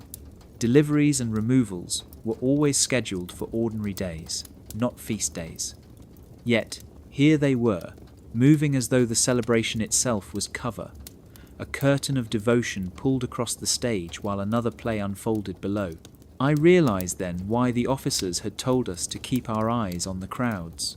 The danger, they said, was out there among the pilgrims, among the strangers pressing against the gates. But the truth was different. The real work happened behind us, under our very feet, hidden not by secrecy alone but by distraction. The feast itself was the shield. At one point, as the singing swelled, I caught sight of a single case carried by two men who avoided my eyes. Their faces were calm, their pace steady, but their steps quickened as soon as they turned a corner. The case was small, but the way they gripped it told me it carried more than paper. Then the music rose, the crowd roared, and they vanished into the folds of the building. By the time the blessing ended and the pilgrims dispersed, the corridors had returned to silence. The carts were gone, the doors closed, the crates no longer visible. All that remained was the echo of voices fading into the streets, unaware that while they looked to the heavens, the ground beneath them had shifted. That was the lesson of the feast. Not every celebration was about what was given to the people. Sometimes it was about what was quietly taken away while their eyes were turned skyward. It happened without warning. One morning, I pressed my badge against the scanner, expecting the familiar green light and soft click of the lock. Instead, the light flashed red and the door stayed shut. I tried again, slower this time, certain I had misaligned the card, still red. The guard beside me glanced at the badge, then at me, but said nothing. I moved to another checkpoint, hoping it was a fault in the system. Red again. In that instant, the world I knew shrank. My access was gone.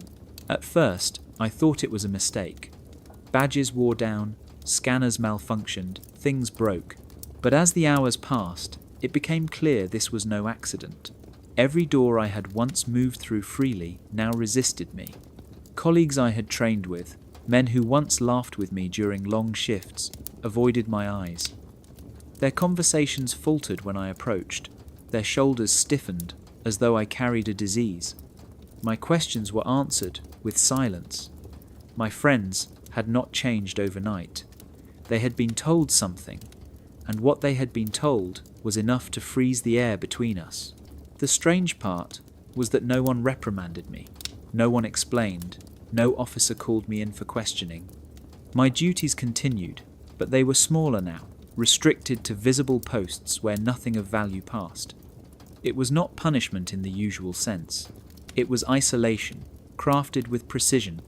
Without access, without trust, I was left standing at the edge of the world I had once been inside. And the message was clear. Obedience was not about loyalty alone. It was about belonging, and belonging could vanish as quickly as a badge. Nights grew longer after that. I lay awake wondering what mistake I had made. Had I looked too long at the wrong person, paused too long at the wrong door, asked one question too many? Or had it been deliberate, a test to see how I would react when stripped of the invisible privileges I had taken for granted? The uncertainty gnawed at me more than the silence. I realized that fear of exclusion was sharper than fear of punishment. Punishment ended. Isolation lingered. Weeks passed before my badge was restored. One morning the scanner light flashed green again, the lock clicked open, and I stepped through as if nothing had ever happened. But something had changed in me. I understood now why everyone obeyed. It was not the threat of chains or dismissal. It was the knowledge that one day your badge might fail, your access might vanish, and you would find yourself surrounded by familiar faces that suddenly treated you as if you were already gone. From that moment on, I obeyed more carefully, not because I believed, but because I feared the silence that came with being cut out. The badge was not just a token of entry. It was proof that you still existed inside those walls. And without it, you might as well not exist at all. The offer came in a quiet room, without ceremony, without warning. A single folder lay on the table, its edges crisp, its papers neatly aligned. The officer across from me slid it forward and told me simply that my service had been noticed. Promotion. The word carried weight. Higher pay, deeper access. Authority that most guards never touched. It should have felt like triumph, a reward for years of obedience. Instead, my eyes caught the final page, and all I felt was hesitation. At the bottom was a line for my signature. Above it were words written in language so carefully crafted it felt like a trap. It promised honor and trust, but what it really spoke of was permanence. A bond that once made could never be undone, a signature that could never be unsigned. I stared at it, pen heavy in my hand, and for the first time since I entered those walls, I hesitated. The officer waited in silence, his face unreadable. He did not push the folder closer, did not coax me with promises. He simply watched. It was not the kind of choice they forced. It was the kind they expected you to force upon yourself. If I signed, doors would open that I had only glimpsed from the outside. If I refused, I would remain where I was, safe in uniform, but forever shut out from the inner chambers where true power lived. I thought about what I had already seen, the case that switched hands in plain sight, the chapel that appeared on no map, the paper that refused to burn. If that was what I had witnessed from the edges, what lay in the centre? And once I stepped into it, would I ever be able to step back? The folder seemed to hum with the weight of its promise, and I realized the promotion was not about rank at all. It was about choosing silence, not just in action, but in soul. I imagined myself years from now, carrying secrets too heavy to share, bound to silence not by oath but by ink. Was that service or surrender? My hand hovered over the line, and for the first time I allowed myself to feel the full measure of doubt. I remembered the courier who had trembled with his sealed case, the friend whose name vanished with a single phrase, "returned home." Would I one day be him, erased behind the very desk that now invited me forward? The officer cleared his throat softly, not impatient, just reminding me that time was moving. I set the pen down and pushed the folder back across the table. His expression did not change.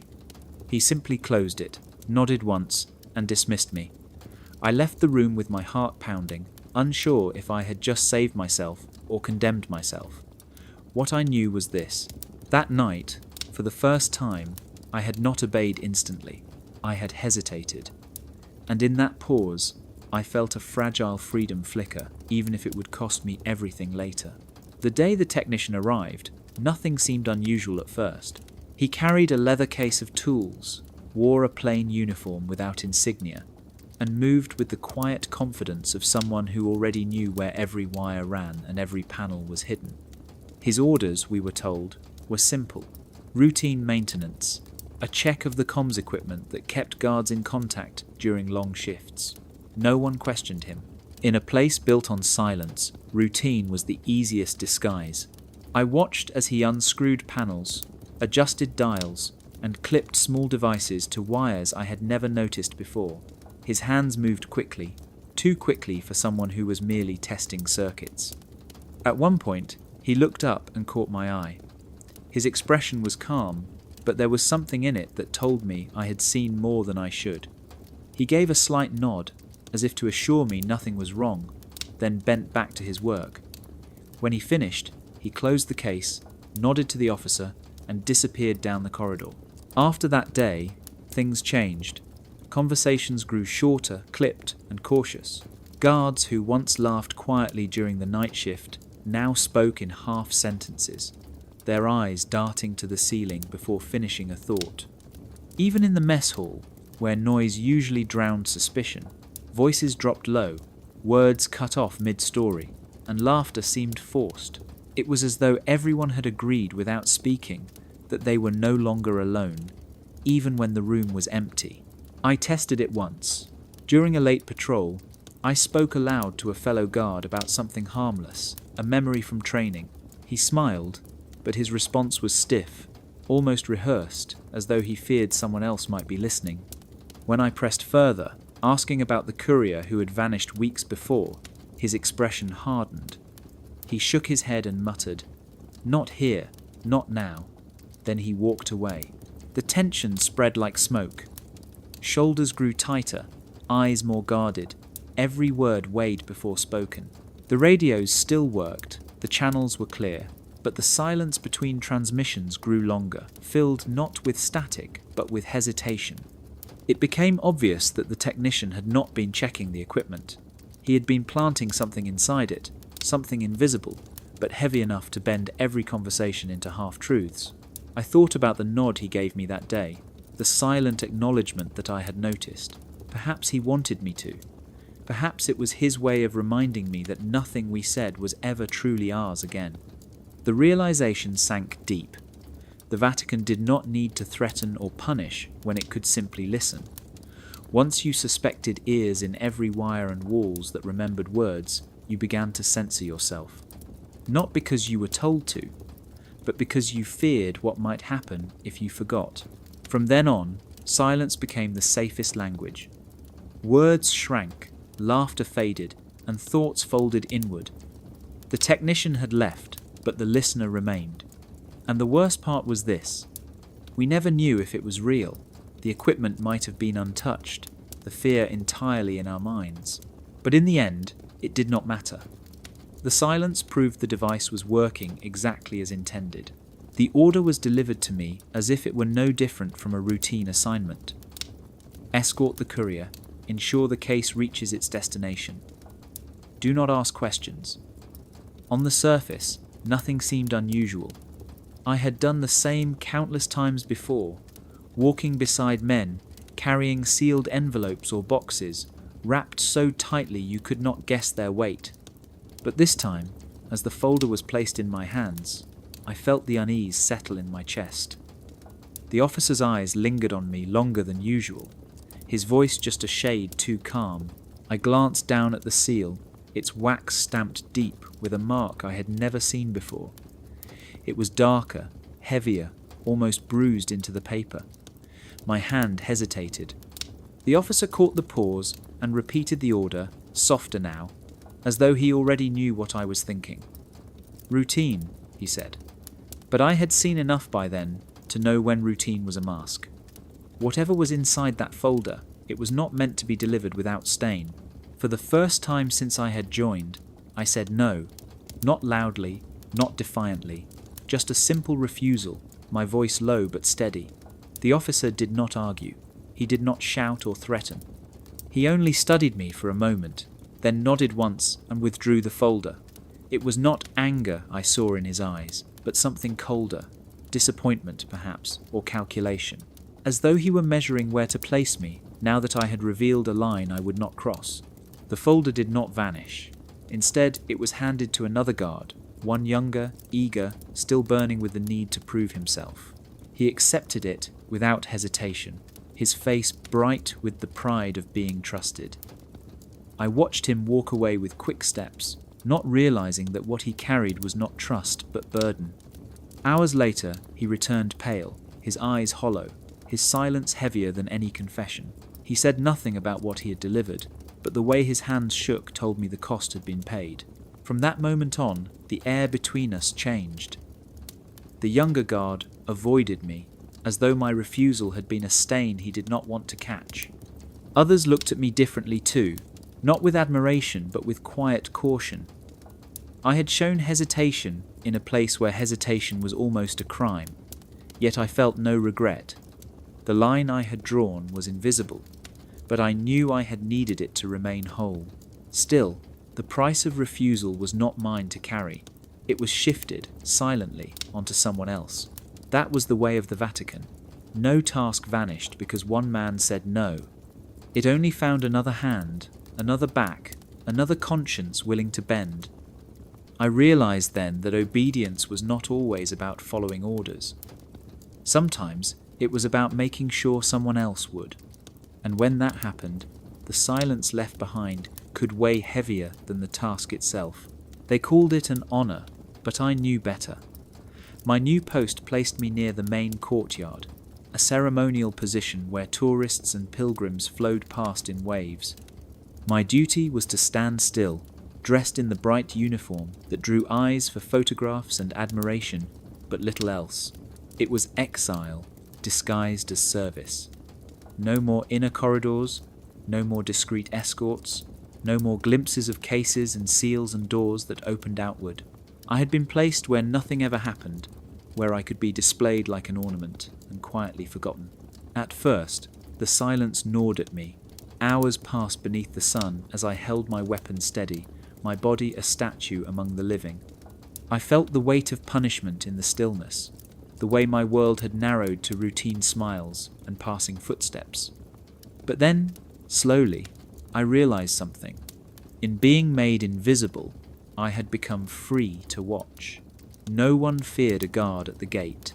No one hushed their whispers in front of a man who looked like furniture. And so, in plain sight, I began to see. The pilgrims came with their prayers and their tears, clutching rosaries and photographs of the sick. They left believing they had touched something holy, but I noticed the exchanges happening in shadows. Envelopes slipped into hands, coins pressed too heavily into donation boxes, instructions whispered not to priests, but to men in suits. Officials glided through the crowd, their shoes polished, their eyes darting, their gestures small but precise. I saw the same faces return again and again, never noted, never announced, but always present on days when distractions swelled. Standing silent, I caught the rhythm of the place. Every holy day followed a pattern, every crowd a disguise for movements that were not meant to be noticed. Deliveries timed to cheers, exits timed to prayers, small shifts in the guards' rotations that no one else would question.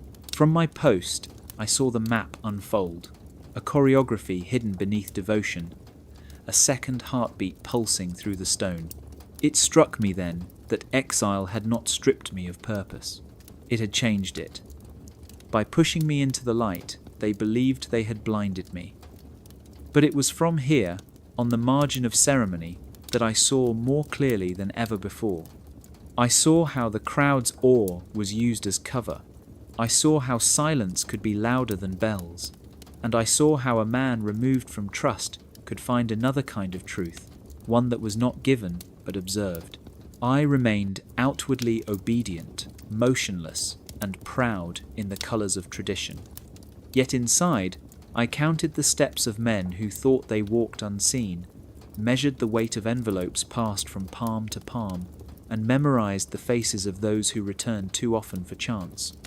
Exile had made me invisible, but in invisibility, I had finally learned to see everything. The first oath had been simple enough.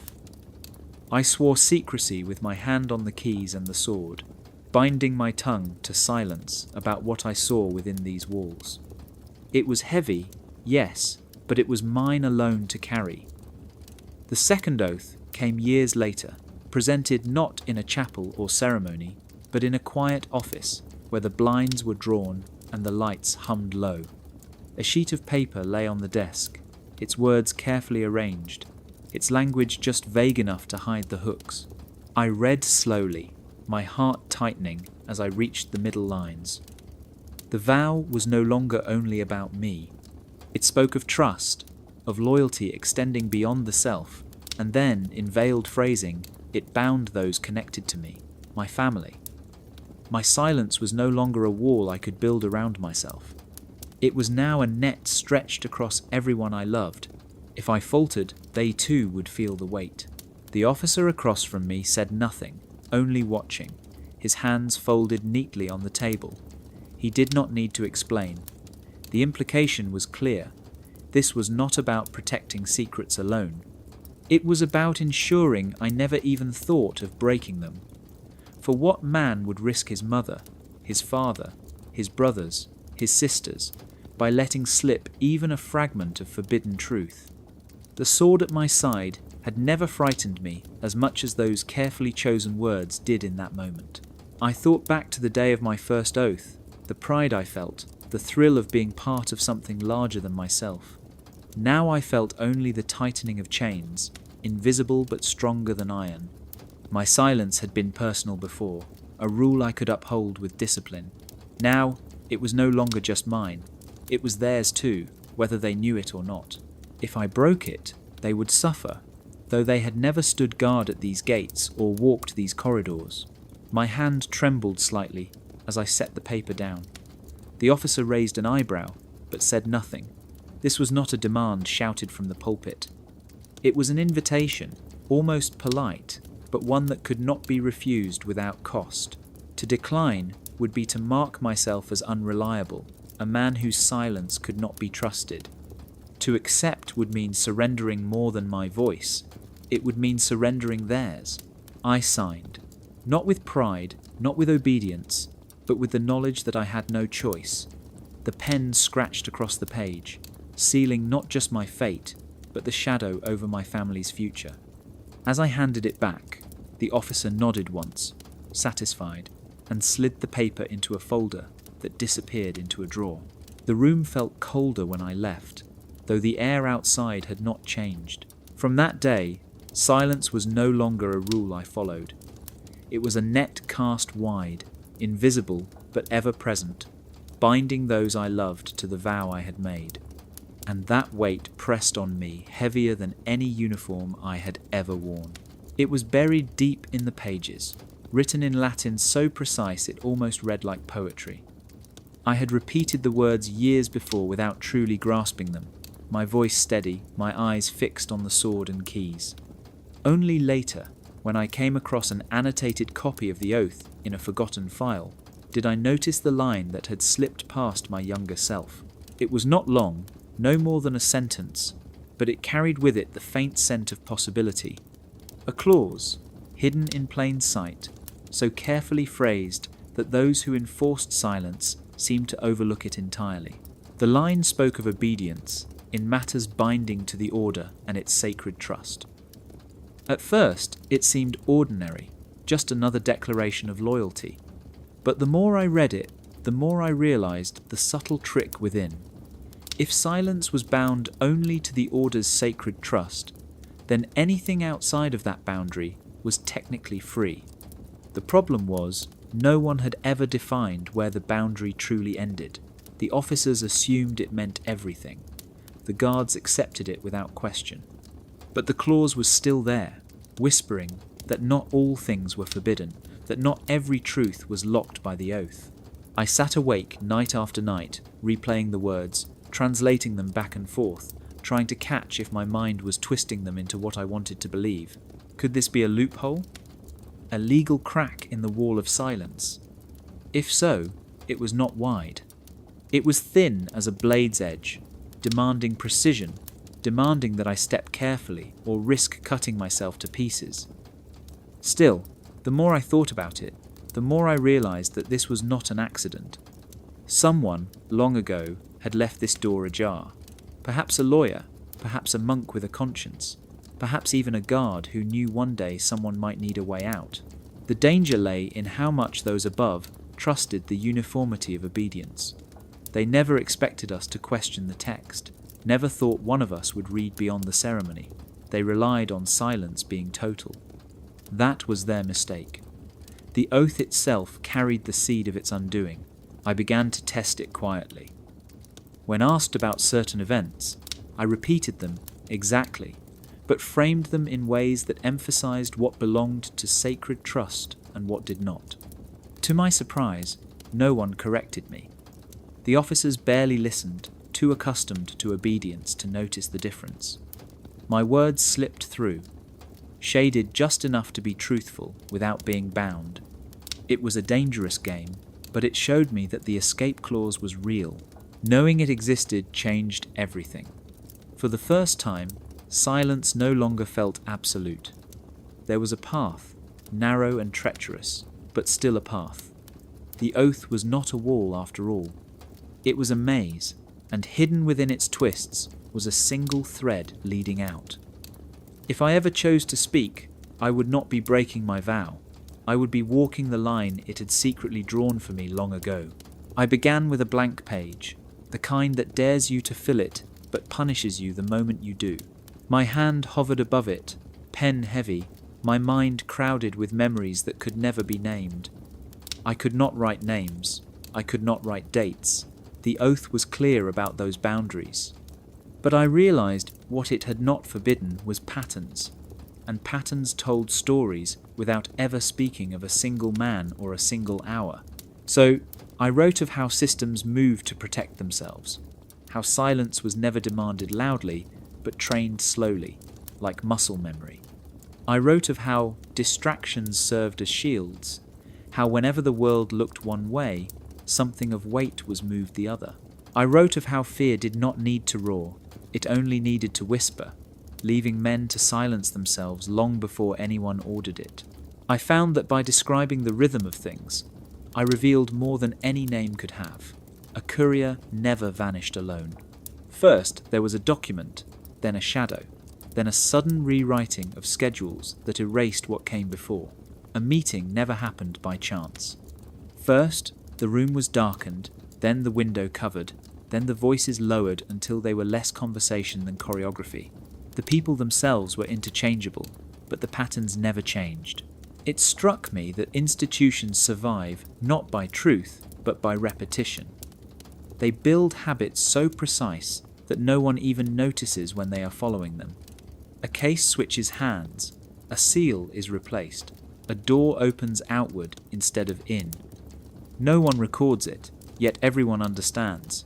That is how the system protects itself. Not with locks and chains, but with rituals so ingrained that they no longer feel like choices.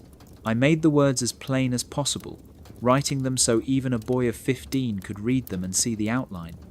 I avoided flourish, avoided confession.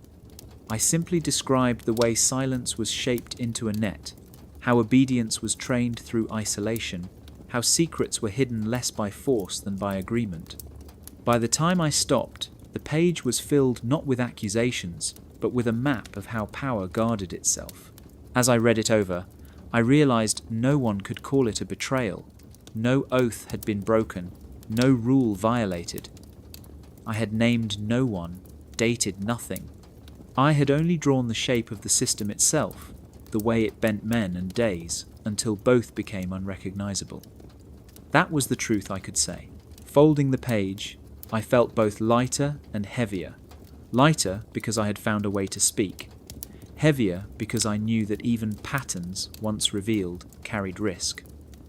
Still, I understood now. It was not individuals who kept the silence alive.